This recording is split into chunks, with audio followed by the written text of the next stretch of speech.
Dana, how are you feeling? So much better. The voice is a little shaky, but it's okay. In this episode, we're talking all about the Huntsville birthing community. We get to chat with Tracy Abney, owner of Rocket City Doulas, who shares with us the missing piece in childbirth. And we also learn that childbirth, it's not an emergency. Nearly 80% of the time, it doesn't actually require or need medical intervention. You know what? And I love the fact that you get to experience a small glimpse of what it's like to carry around another human in your body, Lucas, complete with a water birth. It wasn't just a small glimpse, okay? This was intense, and I gotta say, it might even have been a little traumatic. I don't know. We'll have to hear about it in the comments, I'm sure. Also, we had the chance to hang out with some of the amazing support staff over at Huntsville's newest birthing center. Yeah, I honestly think that this episode has changed my perspective about having a baby outside of a hospital. It is nothing I would have considered before. We learned about comfort care, we learned about support options, we learned about trusting that your body knows what to do. And I got to have a baby. So, buckle up, Rocket City. All of this and more in today's episode of Rocket City Momentum. Welcome to Rocket City Momentum, where we capture the energy of Huntsville.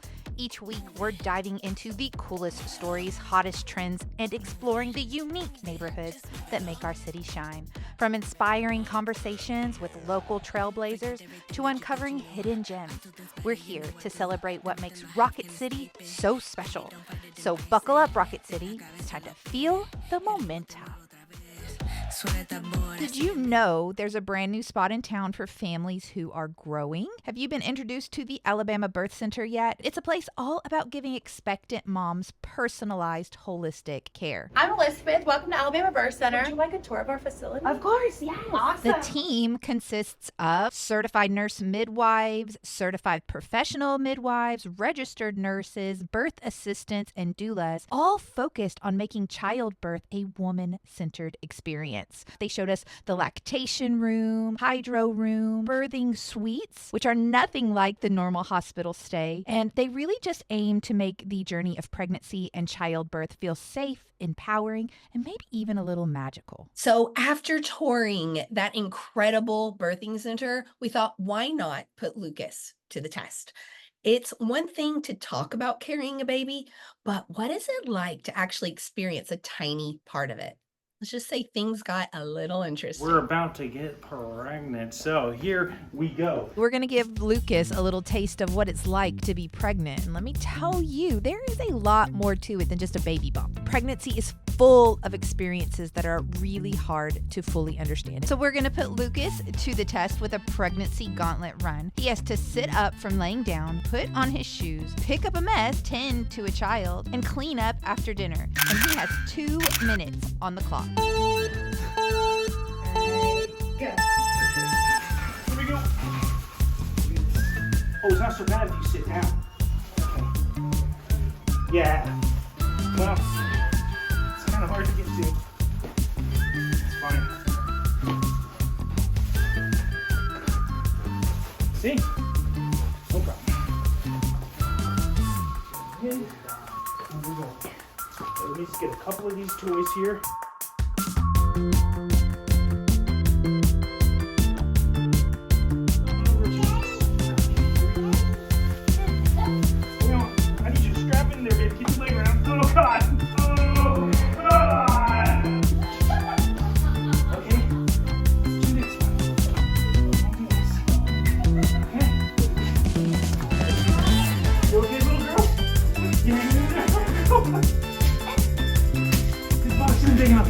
This box is not big enough. Okay, you know what? That's it. Oh, my thighs.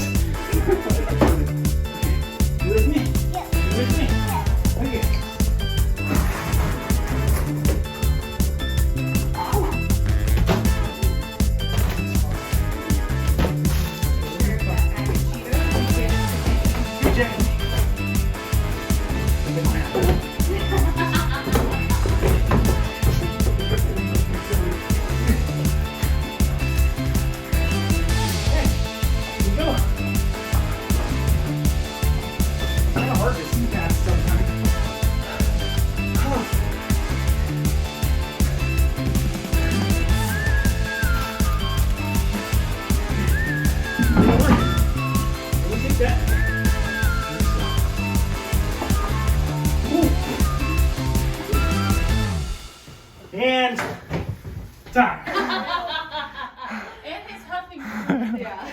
Well, it's funny. It's like, so does it? I mean, I don't know. Is it like, I feel like my organs are kind of being pressed on. They literally press And so the this is organs actually up. something that would occur. Like right now, the watermelon is strapped pretty firmly to me, and so there's inward pressure. And so like I'm feeling like out of breath and like I'm getting indigestion. I'm actually getting indigestion from the watermelon. Pregnancy is dangerous, man. Watch out. Wait, do you need to have this baby? Maybe Oh, God. we should go to the Alabama Birth Center. The worst position to give birth is on your back. And so we don't want moms laying on their backs giving birth. Moms are able to have free movement. We really stress for moms to make sure they stay hydrated, are eating while they are in labor. Yes, that's so different. We want moms to move around. We encourage our dads to be part of it, whoever her support person is. If you were the dad and I'll be the mom, how would you help me get into a good laboring position? Delivery position or labor position. I didn't know there was a difference. There are different stages of labor. Early labor, some of the things that may work good are listening to music, Watching having a TV. heat pad, watching TV. Like Game of Thrones. If that's what I love you that show. want. Loving on their partner. Those Okay. things work good in early labor. I've actually heard that there are ways to stimulate labor. Stimulate labor. Those are things you can do. Encouraged in early labor. A little nipple stimulation, that's good too. Hey, really anything with the Where nipples. we're looking for oxytocin. Best laboring position is what feels comfortable to you.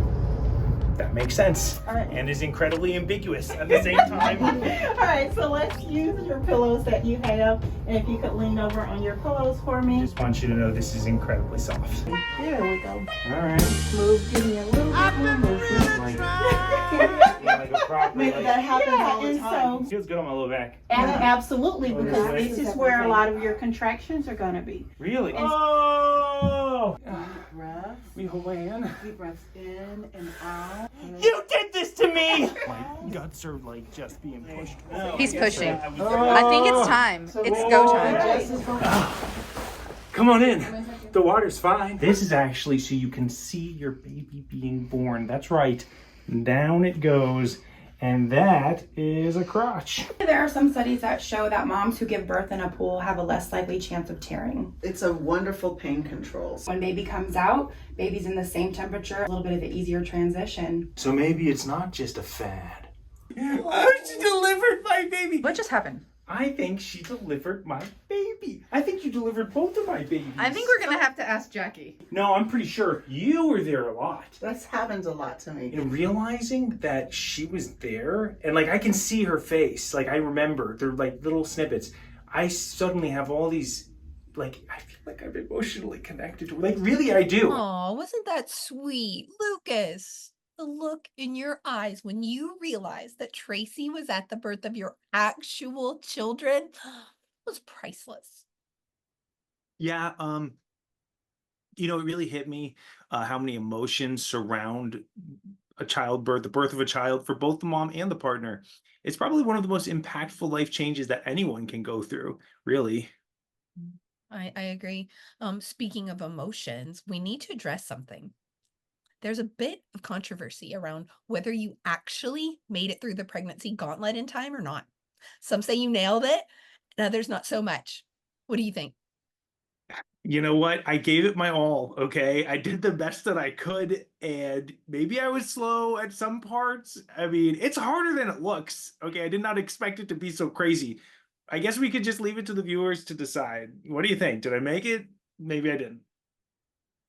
Okay, well, controversy or not, one thing's for sure. The timing of the Alabama Birth Center could not be better. There is this growing need for more personalized, holistic options. And we had a chance to sit down with the team and find out why now is the perfect time for this incredible resource in our community. So grab a snack and strap in, because this one, it's going to be a banger. Our executive director, her name is Dr. Robinson, and she had this vision back in 2020 that she wanted to build this birth center here in Huntsville. And unfortunately, in 2022, Alabama Department of Health has said, nope, we're done with birth centers. To have a birth center and to be legal, it has to have a hospital license. All the birth centers that we had in Alabama were shut down. And there was a court case that happened in 2023. Dr. Robinson and a few other obstetricians, as well as midwives, they got on board and they sued the Department of Health. A judge overturned the de facto ban, which means we can operate as a birth center. There's a lot of battles that we had to go through in order to get our license. In Alabama, there's lack of access to hospitals. A birth center would be able to bridge the gap. Now, if you're lucky enough to live in Huntsville, you don't know that people who live in other counties that don't have a hospital drive an hour or two to get to a hospital for their birth and all of their prenatal visits. Absolutely does speak to the mortality rates of mothers in Alabama. In Alabama, 40% of counties are considered maternal deserts. If you can't afford to drive to a prenatal visit every week, that's gas, time away from your job, time away from your family. Then also for the labs, you're not going to do it. We can't stop the preventable disorders that are in pregnancy. We have people that are not from Alabama. They've been waiting and wanting us and actually donating to bring us to make this dream of Dr. Robinson's come to fruition, make it more convenient for patients. Other members of the community are not quite sure what we are, what we do, and if what we're doing is safe for them. And we want to tell them that birthing in a birth center is safe. Every time you come in for a prenatal appointment, it's another risk assessment to make sure that you are still low risk in order to birth here. And if you end up what we call risking out, we have a consulting physician. We can do collaborative care. We're not just going to leave you, to the wolves. So there is a plan, and that's why we have such great rates as birth centers, is because we have the low risk patients. We're hoping that this birth center not only helps our community, but also encourages other people to open up birth centers. After hearing about the amazing work being done at Alabama Birth Center, we wanted to know, do people even know what a doula is? Do they understand what a doula does? We took to the streets to find out. Do you know what a doula is? No. A doula? No, I do not. Yes, I do. What's a doula? Yeah, isn't that, I don't. I do. Someone that helps deliver babies. Like when you double something? A support team for a new mom having a baby. Doula helps a woman through the birthing process. Aren't they like housewives? No, that's wrong. Help deliver babies? They help women during childbirth and after. It seems like a lot of people don't really know what a doula is. And it's strange because a doula's role is really crucial and very important in the childbirthing process. So we sat down with Tracy Abney so she could walk us through and give us all the nitty-gritty details about why a doula is so important. Could having a doula actually make a better outcome for you? We're here today with Tracy Abney, owner of Rocket City Doulas. What is a doula? What is their role? What do they do? I was thinking like a midwife. Like that was my first thought. That's what everybody thinks. That's what I think, exactly. And I was like, no, different role. So like to keep it simple for me. Our audience is sophisticated, but I'm kind of an idiot. So midwives, physicians, OBGYNs are really focused on the physical health and the physical well-being of mom and baby. So we're really there to be a support system in more ways than just emotional health, but come alongside of the family as they move through pregnancy, labor, birth, and postpartum. It's all about your goals, what you're hoping to achieve. Goals like have a baby.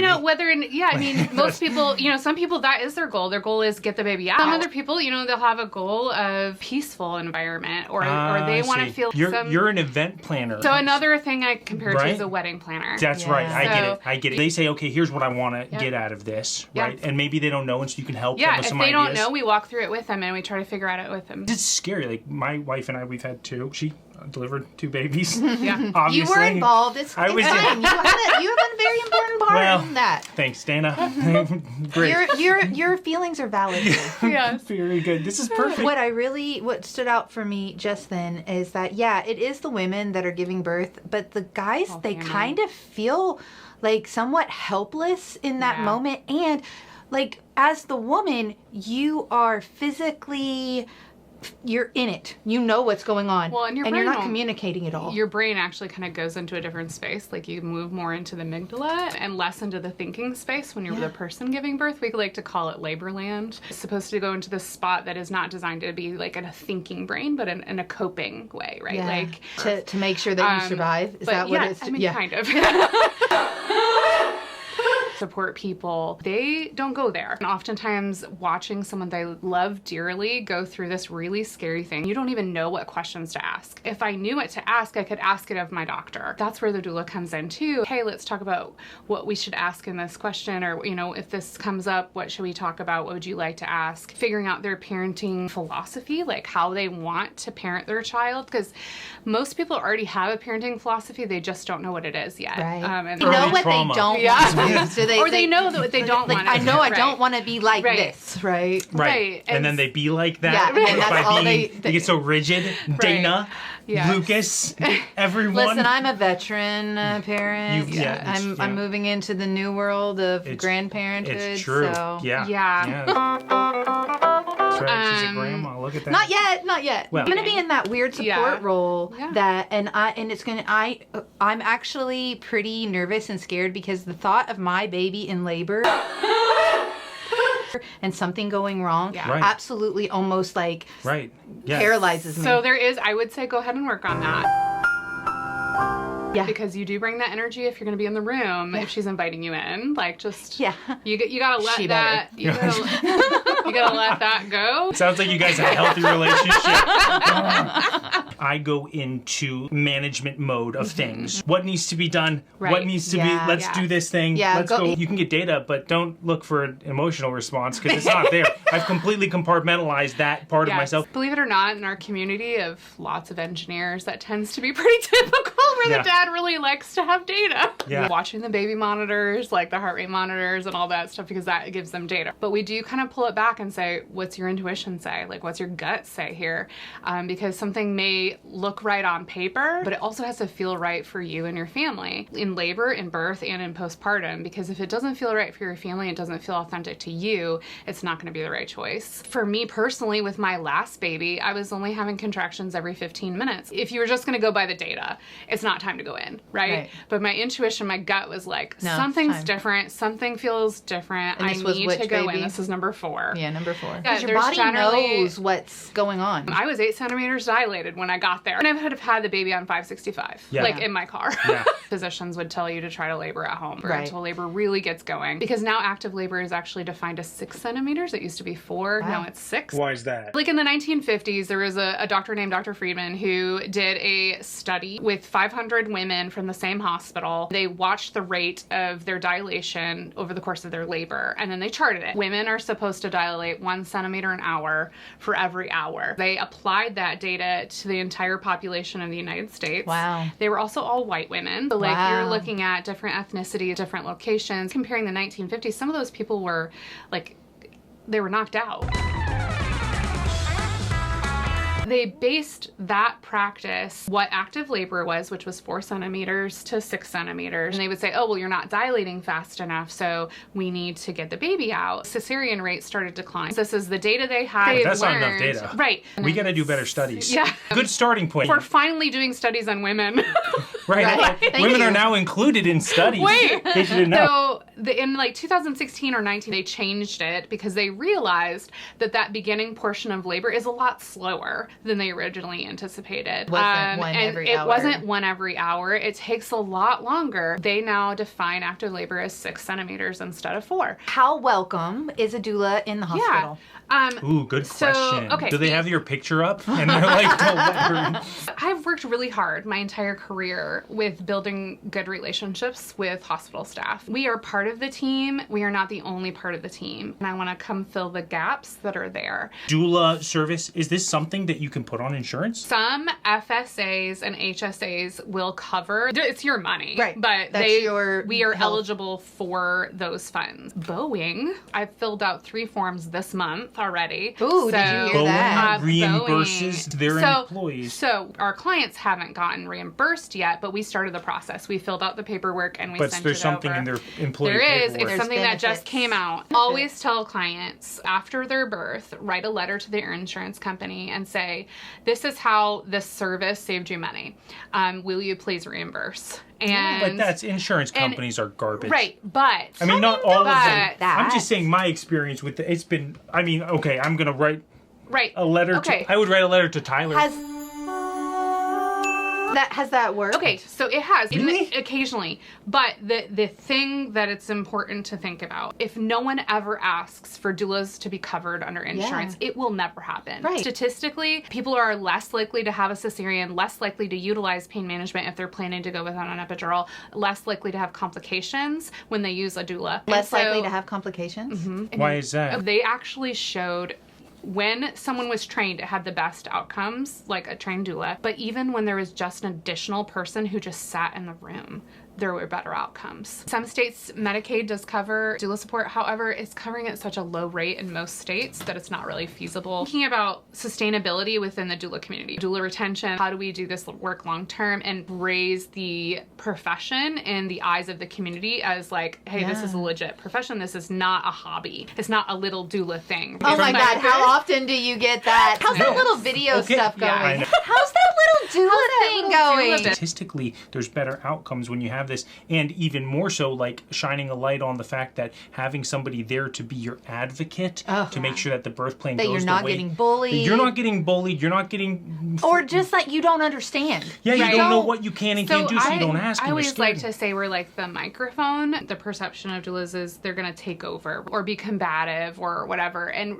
really what we're trying to do is we're going to slow down the room and we're going to hand you the microphone. Anything that sort of is presented to us, especially if you're the patient, can feel really overwhelming and can feel like it's an emergency. Most of the time it's not.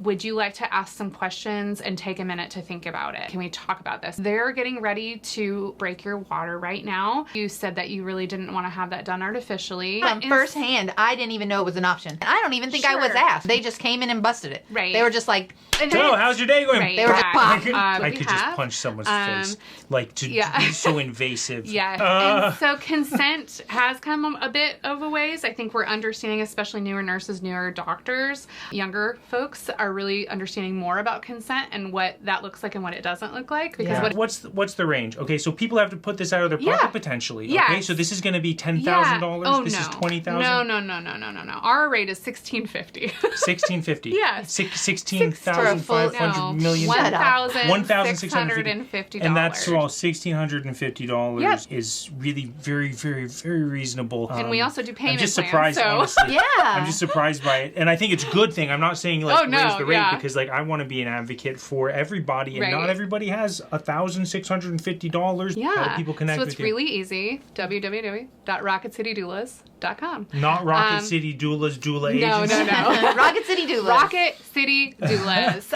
We're on Facebook, same name, Rocket City Doulas. We're on Instagram, same name, Rocket City Doulas. We're on TikTok. I actually love a lot of, she actually has a really good social media account. Lots of good stuff on there. I'm sitting here thinking myself, how can I want to sponsor? How do I support this? How do I? Because Jackie, can y'all have another baby? I know. Oh God. Okay. Guys, reach out to Tracy. The Rocket City Doulas team is amazing and innovative, doing great things here in the Huntsville area. So stay tuned for more. That's right. Wow, what an episode. We covered so much about Huntsville's birthing community. Doula support, the new birthing center's nurturing vibe. Huntsville Hospital is absolutely amazing, but it's great to have options. Did you know that there's 10,000 births every year at the hospital? I know, that's totally insane. But it's also totally amazing. So, what's my biggest takeaway? A strong support system is absolutely crucial, not just for the mom, but for the whole family. And also the right environment can make a real difference. Yeah, me and my daughter were talking about that, and she really put it perfectly. Somebody she's following, she says it's more about a birth vibe than a plan. It's about the atmosphere, the instincts, letting things flow. Trust her. Yeah. Exactly. And so for those of us that are not expecting a baby, like me and others, not like Dana, she's grandma, so she's expected soon, in a way. But it's just kind of a reminder to be supportive, right? What can we do to be helpful, and just understand that whatever we can put forward can really make a difference. Yeah. If you are expecting, explore those options. Connect with a doula. Talk to Tracy. I think it would be amazing. There's lots of doulas around. Consider a birthing center. Trust that your vibe, whatever it is that you want to create, is right for you. Be authentic. Right. Speaking of vibes, sometimes your baby could be considered a business. My Is that baby a can have long it. stretch? I don't know. Oh, this seems like it could be a transition. Small business owners know exactly what I mean. Okay, it's your passion and it needs just as much care. That's why in our next episode, it's all about Huntsville's small business community. We've got a ton of small businesses in Huntsville. Actually, 43% of people employed are at small businesses. Did you know that? That's so That amazing. So we're going to it's sit down crazy. with Megan Chitwood from BNI, Business Networking International, and she's going to help us do what? Yeah, well, I'll tell you what she's going to help us do. She's going to help us understand marketing in a different way. So if marketing feels like a struggle for you, you really don't want to miss this. Megan has got insights, information, and connections to help you thrive. Hey, and she gave us a challenge, and we're going to take her up on it. So buckle up, Rocket City, and get ready to take your business to the next level. And don't forget, like, subscribe, and turn on those notifications. See you next time on Rocket City Momentum. Bye, guys.